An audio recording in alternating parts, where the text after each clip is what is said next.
अध्याय 51। सोफा अभी भी छोटा है। 1। हल्की मुस्कान और चिढ़े हुए भाव के साथ सामने वाला आदमी बड़बड़ाया। आरव, देखते हैं तुम कब तक शांत रहते हो। पूरा ट्रेंड मेरे दिमाग में है।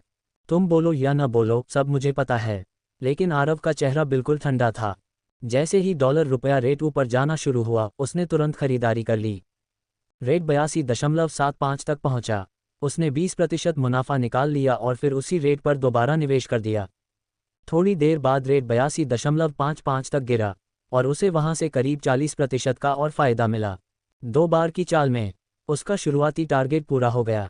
उंगली से दाहिनी ओर इशारा, कुल मुनाफा 240%। उसके ट्रेडिंग अकाउंट में अब करीब 8 करोड़ रुपये थे।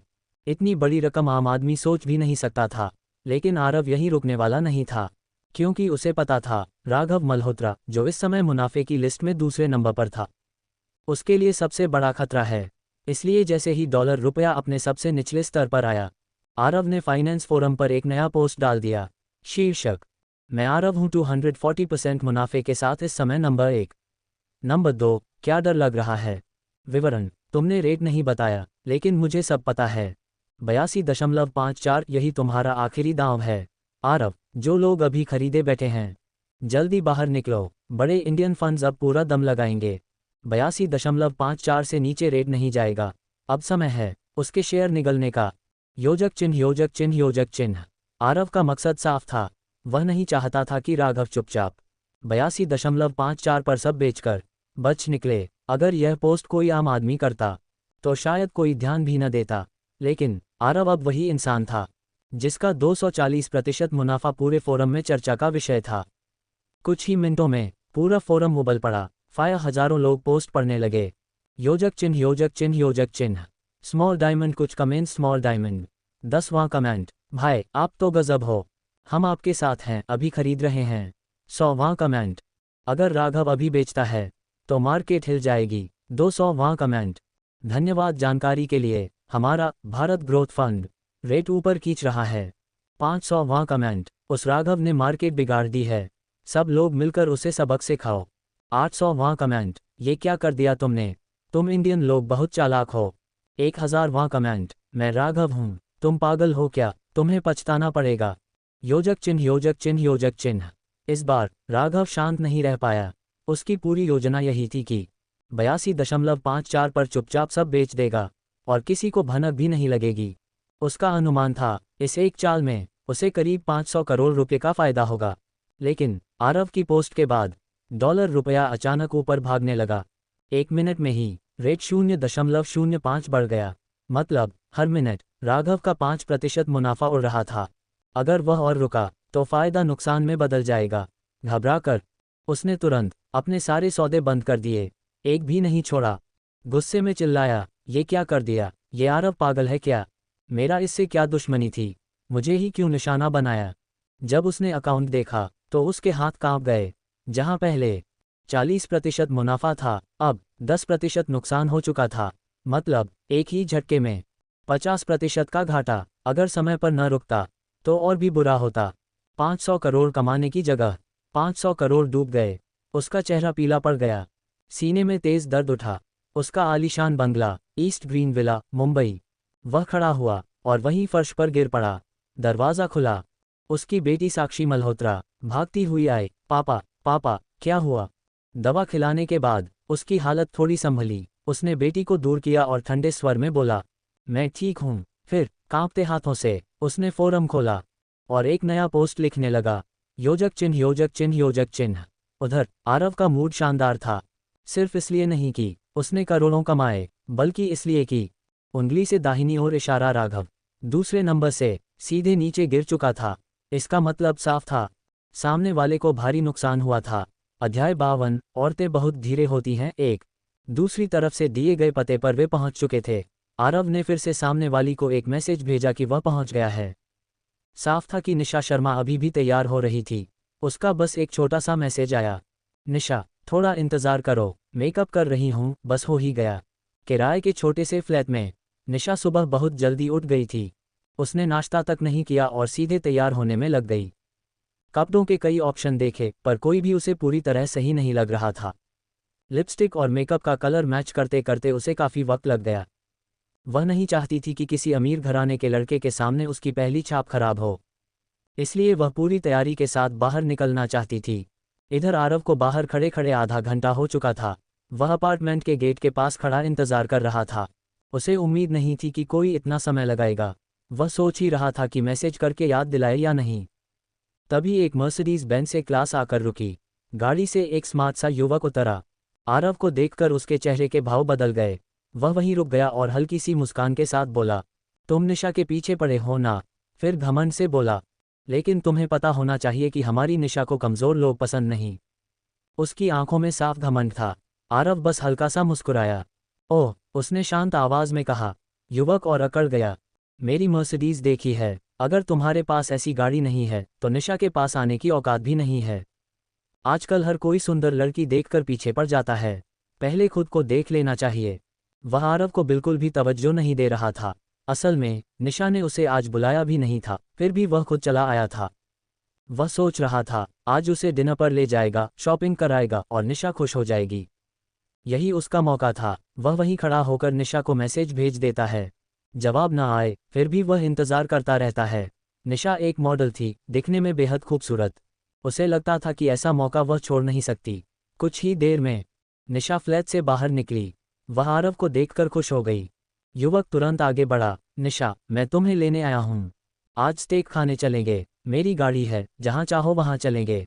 लेकिन जैसे ही निशा की नज़र उस पर पड़ी, उसका मूड बिगड़ गया। उसने आरव की तरफ देखा और बिना कुछ कहे उसका हाथ पकड़ लिया। आरव के पास आकर बोली, अरे तुम तो मेरी उम्मीद से भी छोटे लग रहे हो। तुम सच में अमीर घर से हो। इतना इंतज़ार कराने के लिए सॉरी। चलो निकलते हैं। अगर गाड़ी नहीं लाई तो कैब ले लेंगे। निशा का हाथ आरव के हाथ में देखकर उस युवक का चेहरा सफ़ेद पड़ गया। कांपती आवाज़ में बोला, निशा, ये कौन है? ये तुम्हारे लायक नहीं है। ये तो गरीब है। निशा का चेहरा सख्त हो गया। अमन, मैंने तुम्हें आने को कहा था। तुम बहुत परेशान करते हो। ये मेरा दोस्त है और हमें ज़रूरी काम है। अमन को ये बर्दाश्त नहीं हुआ। मेरी सैलरी 20,000 है। मैं तुम्हारे लिए सही हूँ। निशा के चेहरे पर तिरस्कार साफ था। उसे पता था कि आरव की हैसियत इससे कहीं ऊपर है। वह हंस पड़ी। अमन, बचकानी हरकतें मत करो। तुम और ये एक ही लेवल पर नहीं हो। आज के बाद मेरे सामने मत आना। मुझे तुम जैसे लोग पसंद नहीं। अमन का चेहरा बदल गया। डर और बेबसी में वह वहीं घुटनों के बल बैठ गया। रोते हुए बोला, निशा, मैं तुमसे बहुत प्यार करता हूँ। जो कमाता हूँ सब तुम पर खर्च करने को तैयार हूँ। निशा का चेहरा और सख्त हो गया। मुझे तुम्हारी चीज़ों में कोई दिलचस्पी नहीं। अब जाओ, मुझे देर हो रही है। अमन अब भी रो रहा था। निशा ने आरव का हाथ पकड़ा और जाने लगी। चलो, इसे छोड़ो। अब मुझे साफ दिख रहा है ये कैसा इंसान है। आरव ये सब देखकर चौंक गया, लेकिन अचानक उसने अपना हाथ पीछे खींच लिया। उसका चेहरा ठंडा हो गया। गलत मत समझो, उसने शांत लेकिन सख्त आवाज़ में कहा। मेरा तुमसे कोई रिश्ता नहीं है। इतनी नज़दीकी मत दिखाओ। और मुझे आधा घंटा इंतज़ार करवाया। ये मुझे पसंद नहीं। मत समझो कि मेरे पास सिर्फ तुम ही ऑप्शन हो। ये सुनते ही निशा का चेहरा फीका पड़ गया। इस बार शर्मिंदा होने की बारी उसकी थी। ठीक है, नीचे चैप्टर 53 मर्दों के बीच का फ़र्क मैंने आपकी सभी शर्तों के अनुसार दोबारा लिखा है। अध्याय 53 मर्दों के बीच का फ़र्क। अमन ने देखा, उसकी देवी जैसी निशा शर्मा आज उसी के सामने बेबस और परेशान नजर आ रही थी। वह आरव को मनाने की कोशिश कर रही थी। मैंने जानबूझकर नहीं किया, निशा ने धीमी आवाज़ में कहा। मैं मेकअप में उलझ गई थी। समझ नहीं आ रहा था क्या ठीक लगेगा। सॉरी। गुस्सा मत हो। अमन सन रह गया। ये वही निशा थी जो कभी उसकी तरफ ठीक से देखती भी नहीं थी। आज वही लड़की किसी और को खुश करने के लिए इतनी झुकी हुई थी। अब जाकर अमन को समझ आया, ये आदमी साधारण नहीं है। आरव का चेहरा ठंडा ही रहा। उसने बिना भाव बदले कहा, माफ़ी तो हर कोई मांग लेता है, लेकिन तुम्हें सच में अफसोस भी है। निशा का चेहरा उतर गया। वह खुद को अपमानित महसूस कर रही थी। तो फिर मैं क्या करूं ताकि तुम मुझे माफ़ कर दो? उसने धीमी आवाज़ में कहा। आरव ने उसकी तरफ देखा। मुझे खड़े खड़े माफ़ी पसंद नहीं, उसने सख्ती से कहा। ज़मीन पर बैठकर बोली जाए तो ज़्यादा सच्ची लगती है। ये सुनते ही अमन का दिल बैठ गया। ये आदमी निशा से ऐसे बात कर रहा था जैसे वह कोई साधारण इंसान हो, जबकि मॉडलिंग इंडस्ट्री में निशा का नाम किसी पहचान का मोहताज नहीं था। निशा खुद भी दुविधा में थी। वह झुकना नहीं चाहती थी, लेकिन आरव को खोना भी नहीं। काफ़ी सोचकर उसने बात घुमाने की कोशिश की। नीचे बहुत गंदगी है। उसने मुस्कुराने की कोशिश की। नया ड्रेस है, अगर खराब हो गया तो अच्छा नहीं लगेगा। आरव ने हल्की मुस्कान दी। ठीक है, उसने कहा, तो एक काम करो, इस बात को यहीं खत्म करने के लिए मुझे एक थप्पड़ मार दो। निशा चौंक गई, लेकिन उसे ये आसान लगा। उसने तुरंत हाँ कर दी। आरव ने आगे बढ़कर खुद उसका गाल हल्के से छुआ। निशा की घबराहट थोड़ी कम हो गई। वह मुस्कुराई और आरव के साथ चल पड़ी। अब सच में माफ़ कर दो, उसने कहा, आज मैं तुम्हारे साथ चलूंगी। कार देखने के बाद किराया भी मैं ही दूंगी। आरव ने बिना ज्यादा कुछ बोले हाँ कर दी। दोनों वहां से चले गए। पीछे खड़ा अमन सब कुछ देखता रह गया। उसे अजीब सी हंसी आई। आज उसे असलियत समझ में आ गई थी। जिस लड़की को वह सपनों में देखता था, वह असल में उसकी दुनिया की नहीं थी। उसने मोबाइल निकाला और निशा को आखिरी मैसेज भेजा, खुश रहो। फिर उसने नंबर ब्लॉक किया और गाड़ी स्टार्ट कर दी। बिना पीछे देखे वह चला गया। योजक चिन्ह योजक चिन्ह योजक चिन्ह। इधर निशा ने आरव के लिए कैब बुक की और खुद किराया दिया। वह उसे दिल्ली के एक बड़े ऑटो 4S शोरूम ले आए। आज वहाँ एक बड़ा कार शो भी था। असल में निशा को यहाँ काम से आना था, लेकिन उसने सब मना कर दिया ताकि आरव के साथ रह सके। शोरूम में उसकी मॉडलिंग कंपनी की कई लड़कियां भी थीं।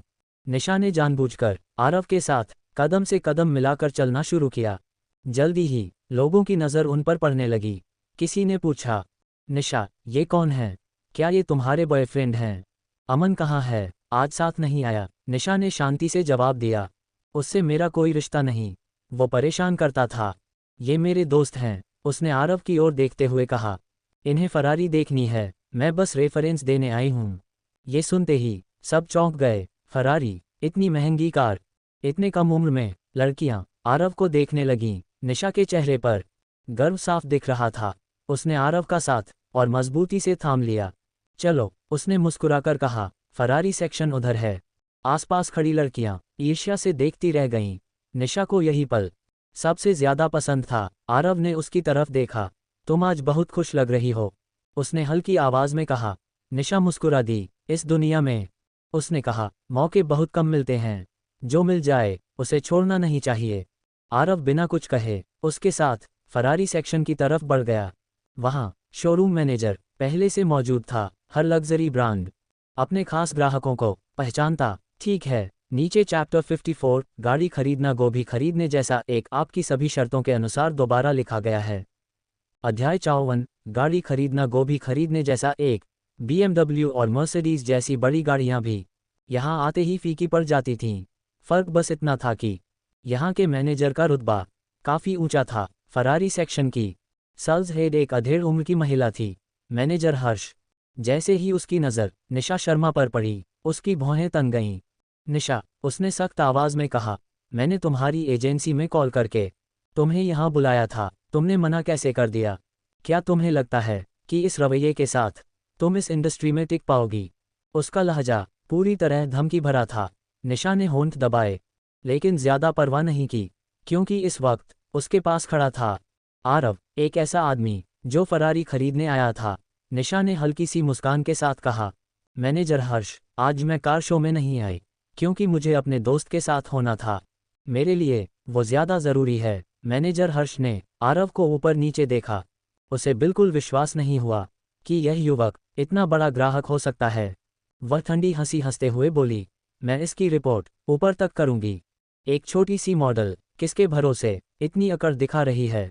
निशा का चेहरा उतर गया, लेकिन फिर उसने जानबूझकर आरव की तरफ देखा और बोली, आरव, मुझे लगता है फरारी सेक्शन में कुछ खास नहीं है। अगर फरारी खरीदी जा सकती है तो दूसरी लग्जरी ब्रांड भी देख सकते हैं। रोल्स रॉयस भी काफ़ी शानदार होती है। ये बात साफ तौर पर मैनेजर हर्ष को सुनाने के लिए थी। आरव ने बात समझ ली। उसने हल्की मुस्कान के साथ कहा, रोल्स रॉयस भी ठीक है, अगर पसंद आ गई तो दो भी ली जा सकती हैं। ये सुनते ही मैनेजर हर्ष का चेहरा बदल गया। जो चेहरा अभी सख्त था, अब उस पर मुस्कान फैल गई। ओह, तो ये आपके दोस्त हैं? उसने तुरंत लहजा बदला। अगर लग्जरी कार लेनी है तो हमारी फरारी लाइन बहुत खास है। 30 करोड़ तक की हाई एंड गाड़ियां भी उपलब्ध हैं। अब उसकी आंखों में साफ शक नहीं, लालच था। आरव ने सीधा कहा, 2 गाड़ियां चाहिए, एक मेरे लिए, एक मेरी बहन काव्या के लिए। अगर पसंद आए तो पूरा पेमेंट आज ही। ये सुनते ही मैनेजर हर्ष समझ गई यह आदमी साधारण नहीं है। वह तुरंत झुक गई। जरूर जरूर, हमारे पास 2 बेहतरीन मॉडल हैं। निशा ने मौके का फ़ायदा उठाया। वह हल्की नाराज़गी के साथ बोली, मैनेजर हर्ष, आपका लहजा मुझे अच्छा नहीं लगा। अगर मैं आज यहाँ नहीं आई होती तो शायद आरव यहाँ आते ही नहीं। मैनेजर हर्ष तुरंत बोली, गलती हो गई निशा, आपकी आज की सैलरी पूरी मिलेगी। आपने इतना बड़ा ग्राहक दिलाया है। पहले जो उसे डांटती थी आज वही नर्म पड़ चुकी थी। निशा अंदर ही अंदर बहुत खुश थी। योजक चिन्ह योजक चिन्ह योजक चिन्ह। आरव ने 2 फरारी मॉडल पसंद किए, एक काली रंग की सिंपल और दमदार, दूसरी लाल रंग की जो काव्या की पसंद से पूरी तरह मेल खाती थी। दोनों की कीमत करीब करीब समान थी। कुल रकम 56 करोड़ रुपये। आरव ने बिना झिझक सीधे पेमेंट कर दिया। कार्ड देखते ही सेल्स टीम का रवैया और बदल गया। सब कुछ तेजी से प्रोसेस हुआ। कार डिलीवरी उसके विला पर तय हुई। काव्या के लिए यह एक बड़ा सरप्राइज होने वाला था। निशा ने ये सब देखा और पहली बार दिल से माना, यह आदमी वाकई बहुत अलग है। न दिखावा न शोर, जैसे गाड़ी खरीदना गोभी खरीदने जैसा हो। आरव अपनी काली फरारी में बैठा और स्टार्ट किया। उसने शांति से कहा, चलो थोड़ा टेस्ट ड्राइव कर लेते हैं। निशा ने सिर हिलाया और चुपचाप साथ बैठ गई।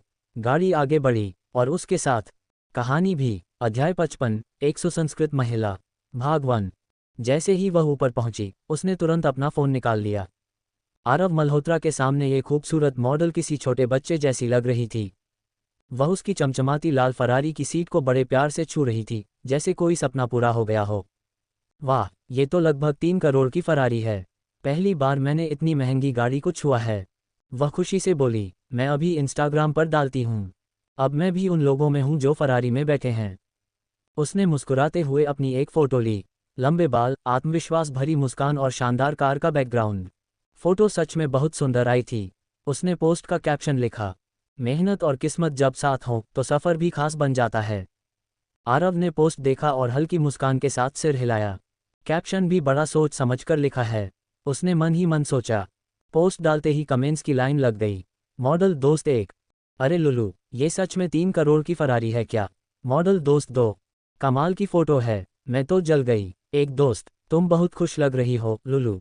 लुलू अब नेहा वर्मा ये सब पढ़कर बहुत खुश हो रही थी। वह बार बार फ़ोन आरव को दिखा रही थी। देखिए कितने लाइक्स आ गए। उसकी आंखों में चमक थी। आरव ने गाड़ी स्टार्ट की और धीरे धीरे शहर की सड़कों पर ले आया। फरारी की आवाज़ लोगों का ध्यान खींच रही थी। कई लोग पलट पलट कर देख रहे थे। कुछ पत्रकार भी समझ नहीं पा रहे थे कि आखिर इतनी महंगी कार किसने खरीदी है। शहर में ऐसी गाड़ियां गिनती की ही थीं। थोड़ी देर घूमने के बाद आरव ने गाड़ी एक शांत जगह पर रोक दी। वहां ज़्यादा भीड़ नहीं थी। नेहा ने हैरानी से पूछा, आरव जी, यहाँ क्यों रुके? आरव ने हल्के मजाकिया अंदाज में कहा, बस थोड़ी देर आराम के लिए, आज का दिन लंबा रहा। नेहा को अच्छा लगा कि आरव शालीन और शांत है। उसने राहत की सांस ली। आरव ने बात बदलते हुए कहा, पास में एक अच्छी शॉपिंग स्ट्रीट है, अगर चाहो तो नए कपड़े देख लेते हैं। नेहा पहले चौंकी, फिर खुशी से मुस्कुरा दी। सच? लेकिन आप ज़रूरत से ज़्यादा मत कीजिएगा। आरव मुस्कुराया, चिंता मत करो, आराम से चलेंगे। दोनों साथ में गाड़ी से उतरे। आसपास माहौल शांत और सलीकेदार था। नेहा ने हल्की शर्म के साथ कहा, आज का दिन थोड़ा अलग था, शायद मैं आज ठीक से खाना भी न खा पाऊँ। आरव ने गंभीर होकर कहा, पहले खुद को ठीक महसूस करना ज़रूरी है, बाकी सब बाद में। नेहा ने उसकी बात सुनकर पहली बार सिर्फ अमीरी नहीं बल्कि इंसानियत भी महसूस। अध्याय 56, महिलाएं पैसे को बहुत मान देती हैं, भाग 1। आरव हंसते हुए बोला, सच में, मैं तो तुम्हें किसी 5 सितारा होटल में अच्छे खाने के लिए ले जाने वाला था। लगता है आज वो नहीं हो पाएगा। ये सुनते ही नेहा वर्मा की आंखें चमक उठीं। जो थोड़ी देर पहले उदास थी उसका मूड तुरंत बदल गया। अरे नहीं नहीं, मैं कभी 5 सितारा होटल में नहीं गई हूँ। वह जल्दी से बोली, पहले कपड़े ले लेते हैं फिर खाना खाएंगे। वैसे भी मैं अभी पूरी तरह तृप्त नहीं हूँ। आरव ने मुस्कुराते हुए उसकी तरफ देखा। अभी थोड़ी देर पहले तो तुम ठीक लग रही थीं। नेहा का चेहरा हल्का सा लाल हो गया। वह बात बदलते हुए बोली, वो सब छोड़िए, वहाँ मज़ा नहीं आया। चलो अब अच्छा खाना खाते हैं। आरव कुछ नहीं बोला और उसे दुकान के अंदर ले गया। जैसे ही नेहा ने महंगी ब्रांड शॉप देखी, उसकी सारी नाराज़गी गायब हो गई। 10,000 रुपये से ऊपर के कपड़े, 30,000 रुपये से ज्यादा के छोटे बैग। उसकी आंखें चमक उठीं। कुछ देर पहले जो चेहरा उदास था वही अब खुशी से खिल उठा। उसने एक खूबसूरत स्लिम फिट ड्रेस चुनी जिसकी कीमत 30,000 रुपये से ज्यादा थी। कपड़े बदलने के बाद उसने अपने पुराने कपड़े बिना सोचे छोड़ दिए। ये तो अब किसी काम के नहीं, उसने मन ही मन सोचा। आरव ये सब देखकर हल्की मुस्कान दबा गया। वह समझ गया कि पैसे का असर कितना तेज होता है। महंगे कपड़े पहनते ही नेहा की चाल, उसका आत्मविश्वास सब बदल गया। अब वह सच में किसी देवी जैसी लग रही थी। आरव संतुष्ट हुआ। उसने बिना बहस किए 3 ड्रेस खरीद लीं। फिर वे पास की इंडियन लग्जरी बैग शॉप में गए। नेहा हर बैग को छूकर देख रही थी। उसने पहले ऐसे बैग सिर्फ तस्वीरों में देखे थे।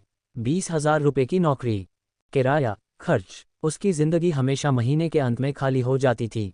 50,000 रुपये का बैग उसके लिए कभी सपना हुआ करता था। वह रंग चुनने में झिझक रही थी। आरव को इंतज़ार पसंद नहीं था। 2 पसंद है न, दोनों पैक कर दो, उसने साफ कहा। 1 लाख रुपये से कम ही तो है, इतना सोचने की क्या ज़रूरत। ये सुनकर नेहा बहुत खुश हो गई। उसने खुशी में आरव का हाथ थाम लिया। आप कितने अच्छे हैं, वह बोली। आपसे पहले जिन लोगों को जानती थी सब बहुत कंजूस थे, आरव ने शांत स्वर में कहा। अगर मेरे साथ रहोगी तो तुम्हें किसी चीज़ की कमी नहीं होगी। खरीदारी के बाद आरव उसे सीधे दिल्ली के एक मशहूर 5 सितारा होटल ले गया। नेहा ने ऐसा होटल पहली बार देखा था। चमकती लाइट्स, शांत माहौल, ऊपर से शहर का नज़ारा। आरव बिल्कुल सहज था, जैसे वह यहाँ अक्सर आता हो। क्या खाओगी, आरव ने पूछा। नेहा ने झिझकते हुए कहा, मुझे यहाँ के खाने के बारे में कुछ नहीं पता, आप ही ऑर्डर कर दीजिए। वे खिड़की के पास बैठे। शहर की रात बहुत सुंदर लग रही थी। आरव ने आराम से वेटर से कहा, 2 special stake, sea food platter और मिठाई में चॉकलेट डेजर्ट। नेहा ने मेन्यू देखा और कीमतें देखकर हैरान रह गई।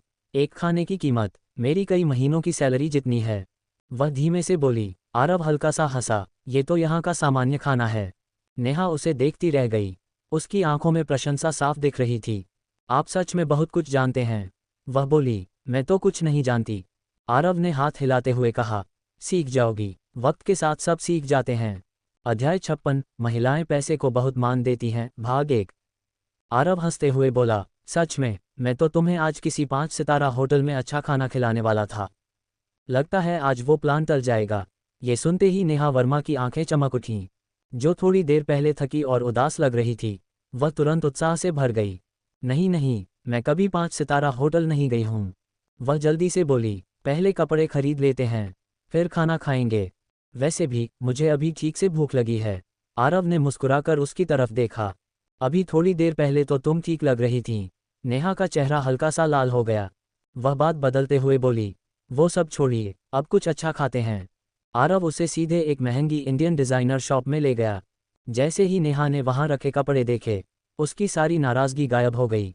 10,000 रुपये से ऊपर के सूट, 30,000 रुपये से ज़्यादा की ड्रेस। उसकी आंखों में चमक आ गई। कुछ देर पहले जो चेहरा उतरा हुआ था वह अब खुशी से खिल उठा। उसने एक खूबसूरत सलीकेदार ड्रेस चुनी जिसकी कीमत 30,000 रुपये से ज़्यादा थी। कपड़े बदलने के बाद उसने अपने पुराने कपड़े अलग रख दिए। आरव ये सब देखकर हल्की मुस्कान दबा गया। उसे साफ दिख रहा था कि पैसा इंसान के मूड को कितनी जल्दी बदल देता है। महंगे कपड़े पहनते ही नेहा का आत्मविश्वास बढ़ गया। उसका व्यक्तित्व और निखर आया। आरव को ये देखकर संतोष हुआ। उसने बिना ज़्यादा सोचे 3 ड्रेस खरीद दी। इसके बाद वे पास की इंडियन प्रीमियम बैग शॉप में गए। नेहा हर बैग को ध्यान से देख रही थी। उसने पहले ऐसे बैग सिर्फ सोशल मीडिया पर देखे थे।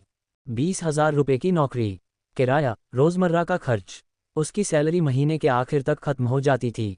50,000 रुपये का बैग उसके लिए हमेशा सपना ही रहा था। रंग चुनते समय वह झिझक गई। आरव को इंतज़ार पसंद नहीं था। 2 पसंद आ रहे हैं न, दोनों ले लो, उसने शांत स्वर में कहा। 1 लाख रुपये से कम ही तो है, इतना सोचने की क्या ज़रूरत। ये सुनते ही नेहा बहुत खुश हो गई। उसने खुशी खुशी बैग पैक करवा लिए।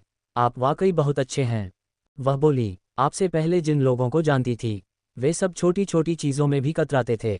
आरव ने सामान्य लहजे में कहा, अगर मेरे साथ रहोगी तो तुम्हें किसी चीज़ की कमी नहीं होगी। खरीदारी के बाद आरव उसे सीधे दिल्ली के एक मशहूर 5 सितारा होटल ताज ग्रुप ले गया। नेहा ने ऐसा माहौल पहली बार देखा था। ऊंची छतें, शांत रोशनी और ऊपर से शहर की रात का खूबसूरत नज़ारा। आरव बिल्कुल सहज था, जैसे वह यहाँ अक्सर आता हो। क्या खाओगी, उसने पूछा। नेहा थोड़ी झिझकी। मुझे यहाँ के खाने के बारे में ज़्यादा पता नहीं, आप ही ऑर्डर कर दीजिए। वे होटल के टॉप फ्लोर पर खिड़की के पास बैठे। शहर की रोशनी किसी तस्वीर जैसी लग रही थी। आरव ने आराम से वेटर से कहा, 2 स्पेशल वेज थाली, एक इंडियन सी फूड प्लेटर और मिठाई में रबड़ी। नेहा ने मेन्यू देखा और कीमतें देखकर चौंक गई। एक दिन की कीमत मेरी कई महीनों की सैलरी जितनी है, वह धीरे से बोली। आरव हल्का सा मुस्कुराया, यहाँ यह आम बात है। नेहा उसे देखती रह गई। उसकी आंखों में साफ प्रशंसा थी। आप सच में बहुत कुछ जानते हैं, वह बोली। मैं तो इन चीज़ों से बिल्कुल अनजान हूँ, आरव ने सहजता से कहा। धीरे धीरे सब समझ आ जाएगा। अध्याय 57, सहेली का बिगड़ा हुआ मूड भाग 1। नेहा वर्मा बार बार सिर हिला रही थी। उसका उत्साह साफ झलक रहा था। जैसे ही खाना टेबल पर आया, उसने सबसे पहले कुछ तस्वीरें लीं और तुरंत अपने सोशल मीडिया पर डाल दीं। भले ही कोई इतना महंगा खाना रोज न खा पाए, लेकिन दिखाना तो बनता है। यही नेहा की सोच थी। आरव मल्होत्रा ने ये देखकर सिर हिलाया और हल्की सी मुस्कान के साथ उसने भी 2-3 तस्वीरें चुनकर पोस्ट कर दीं। कैप्शन लिखा, एक अच्छी डिनर, एक अच्छा एहसास, पेट भी भरा, मन भी। नेहा ने पोस्ट डालने के बाद ही खाना शुरू किया। एक हाथ में फ़ोन, दूसरे हाथ से खाना, बीच बीच में नोटिफिकेशन देखती जा रही थी। आरव ने उसे टोकते हुए कहा, ठीक से खाना खा लो, आज काफ़ी देर हो गई है। नेहा ने शर्माते हुए सिर हिला दिया और फ़ोन साइड में रख दिया। खाना खत्म होने के बाद वे थोड़ी देर होटल के लॉबी एरिया में बैठे। आरव ज़्यादा देर रुकने के मूड में नहीं था। उसी दौरान नेहा का फ़ोन बजा। नेहा ने स्क्रीन देखी तो उसका चेहरा अचानक बदल गया। साक्षी कॉल कर रही है, वह धीमे से बोली। आरव ने लापरवाही से कहा, उठा लो, लेकिन जल्दी बात खत्म करना। नेहा ने कॉल रिसीव की। दूसरी तरफ से सिसकियों की आवाज़ आ रही थी। नेहा, आज बहुत बुरा दिन था, साक्षी रोते हुए बोली। नेहा घबरा गई। क्या हुआ, तुम तो नाइट ड्यूटी पर थी ना? साक्षी ने भर्राए गले से कहा, मेरी सैलरी काट ली गई, किसी ने कंपनी में शिकायत कर दी। मैंने कुछ गलत नहीं किया था, फिर भी आधी तनख्वाह काट ली। अब अगले महीने का किराया कैसे दूंगी? नेहा ने उसे समझाने की कोशिश की। शांत हो जाओ, सब ठीक हो जाएगा। साक्षी की आवाज़ और भारी हो गई। मुझे अभी अकेले रहना अच्छा नहीं लग रहा। क्या तुम घर पर हो? नेहा ने आरव की तरफ देखा। उसके चेहरे पर असमंजस साफ था। उसने फ़ोन ढंक कर आरव से कहा, मेरी सबसे अच्छी दोस्त बहुत परेशान है, क्या आज मैं उसके पास चली जाऊं? मैं आपसे बाद में मिल लूंगी। आरव ने उसे ध्यान से देखा। थोड़ी देर चुप रहने के बाद बोला, ठीक है, आज जाने दो। नेहा ने राहत की सांस ली। थैंक यू, वह मुस्कुराई। रात में आरव ने नेहा को उसके किराए के फ्लैट के पास छोड़ दिया। गाड़ी से उतरते हुए नेहा ने कहा, अगली बार आप बुलाएंगे तो मैं ज़रूर आऊँगी। मेरी दोस्त साक्षी एयरलाइन में काम करती है, वो बहुत सीधी है, इसीलिए लोग उसे परेशान करते हैं। ये सुनकर आरव की रुचि थोड़ी बढ़ी। उसने सहज लहजे में पूछा, अच्छी दिखती है? नेहा हंसते हुए बोली, मेरी जैसी ही। आरव हल्का सा मुस्कुराया, मौका मिला तो मिलवाना। नेहा ने बिना सोचे सिर हिला दिया। कुछ ही देर में आरव की कार वहां से निकल गई। थोड़ी दूरी पर एक लड़की खड़ी यह सब देख रही थी। वह साक्षी शर्मा थी, एयरलाइन की यूनिफॉर्म में, हाथ में ट्रॉली बैग, आंखों में थकान और आंसू। जब उसने नेहा को लाल स्पोर्ट्स कार से उतरते देखा तो वह हैरान रह गई। इतनी महंगी कार, उसने मन ही मन सोचा। उसे यकीन नहीं हुआ कि नेहा की जान पहचान में ऐसा कोई इंसान भी हो सकता है। साक्षी का मन और भी भारी हो गया। अध्याय 58, क्या ये तुम्हारा बॉयफ्रेंड है? जिज्ञासा के कारण निधि ने ललिता को रोक लिया। ललिता, वो लड़का कौन था? मुझे नहीं पता, ललिता ने हल्के से जवाब दिया। लेकिन वो तो फरारी चला रहा था। क्या तुम किसी ऐसे आदमी को जानती हो जो इतना अमीर हो? निधि ने शक भरी नज़रों से उसे देखा। कहीं ऐसा तो नहीं कि तुम किसी अमीर लेकिन उम्रदराज आदमी के चक्कर में पड़ गई हो? ललिता ने होंठ दबा लिए। निधि की बातें सुनकर वो हंस पड़ी। बकवास मत करो, आदित्य बहुत जवान है, मैं बस एक हैंडसम, अमीर और स्मार्ट लड़के से मिली हूँ। बाकी जो लोग पीछे पड़े रहते थे उनसे वो बहुत बेहतर है। हम लोग अब सही तरीके से मिलने का सोच रहे हैं। मैंने बाकी सबको इग्नोर कर दिया है। निधि की जिज्ञासा और बढ़ गई। सच में, वो कितना बड़ा है? फरारी चलाता है मतलब बहुत अमीर होगा, लेकिन इतना अमीर आदमी ज़्यादातर उम्र में बड़ा होता है। कहीं झूठ तो नहीं बोल रही? ललिता ने बिना कुछ कहे आदित्य की फ़ोटो दिखा दी। निधि की आंखें खुली रह गईं। अरे, ये तो सच में जवान है और इतना स्मार्ट भी। ललिता, तुम्हारी किस्मत तो कमाल की है। ललिता मुस्कुरा दी। दोस्त की आंखों में जलन और तारीफ देखकर उसे अच्छा लगा। निधि थोड़ी उदास हो गई। मेरी तो किस्मत खराब है। आज एक 50 साल का आदमी मिला, पेट निकला हुआ। वो बार बार बात करने की कोशिश कर रहा था। मैंने मना किया तो शिकायत कर दी। ललिता ने उसे ढांढस बंधाया। उसके मुकाबले उसकी हालत सच में अच्छी थी। आदित्य एक परफेक्ट बॉयफ्रेंड जैसा था। हालांकि उसके मन में एक शक भी था कि शायद आदित्य की जिंदगी में और लोग भी हों। फिर भी वो उसे छोड़ना नहीं चाहती थी। अचानक ललिता के चेहरे पर चमक आ गई। निधि, क्यों न मैं तुम्हें आदित्य से मिलवा दूं? वो तुम्हारा बॉयफ्रेंड है, फिर मुझे क्यों? निधि हैरान हो गई। शायद वो तुम्हारी परेशानी सुलझा सके। ललिता मुस्कुराई। थोड़ा सोचकर निधि ने हाँ कर दी। हालांकि उसे थोड़ी झिझक भी थी। योजक चिन्ह योजक चिन्ह योजक चिन्ह। घर लौटते समय आदित्य जब अपने घर पहुंचा तो उसने देखा कि ललिता के कई मैसेज आए हुए थे। वो थोड़ी ज्यादा ही ध्यान देने वाली थी। उन्हीं मैसेजों में ललिता ने अपनी दोस्त निधि का कांटेक्ट भी भेज दिया था। आदित्य ने उसे जोड़ लिया। उसकी प्रोफाइल देखकर लगा कि वो एक एयर होस्टेस है। लंबी, सुलझी हुई और सादगी भरी। उसका स्वभाव ललिता से अलग था, लेकिन आकर्षक जरूर था। आदित्य जानता था कि एयर होस्टेस की जिंदगी बाहर से जितनी चमकदार दिखती है, अंदर से उतनी आसान नहीं होती। अक्सर उन्हें अजीब लोगों का सामना करना पड़ता है। आदित्य ने खुद ही मैसेज किया। आदित्य, हेलो, मैं ललिता का दोस्त हूँ। उसने बताया कि आज तुम्हारे साथ कुछ गलत हुआ। निधि ने जल्दी जवाब दिया। निधि एक आदमी था, बहुत बदतमीज, ऐसी बातें कर रहा था जो बिल्कुल ठीक नहीं थीं। आदित्य, ऐसे लोगों से दूरी ही बेहतर है। तुमने सही किया। निधि, धन्यवाद, आपसे बात करके अच्छा लग रहा है। आदित्य, कभी समय मिला तो मैं तुम्हें और ललिता को बाहर घुमाने ले चलूंगा। निधि, सच में, ये बहुत अच्छा होगा। आदित्य मुस्कुरा दिया। बातचीत सहज थी और उसे लगा कि निधि भरोसेमंद इंसान है। उसने ललिता को मैसेज किया। आदित्य, तुम्हारी दोस्त अच्छी है, कभी तीनों साथ मिलते हैं। ललिता, जरूर, मुझे पता था तुम उसे पसंद करोगे। आदित्य हंस पड़ा। आज का दिन वाकई दिलचस्प था। घर के अंदर जाते समय उसने देखा कि घर खाली था। शायद बाकी लोग बाहर गए हुए थे। ठीक है, नीचे चैप्टर 59 को आपकी सभी शर्तों के अनुसार पूरा रीराइट किया गया है। अध्याय 59, करोड़ों वाला खुद को बड़ा बॉस समझ रहा है। आदित्य ने आर्या को एक छोटा सा मैसेज भेजा और फिर अपने स्टडी रूम में जाकर काम में लग गया।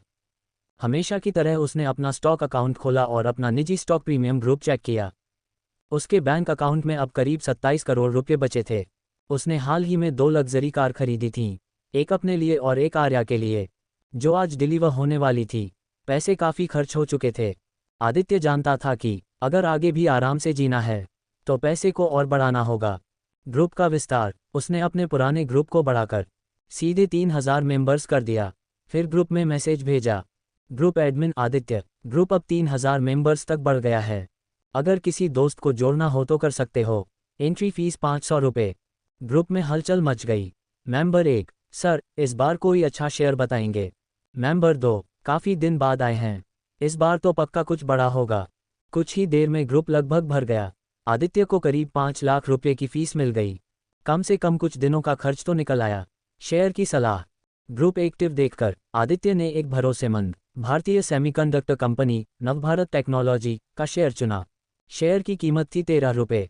उसने अंदाज़ा लगाया कि अगले दिन इसमें अच्छा उछाल आएगा।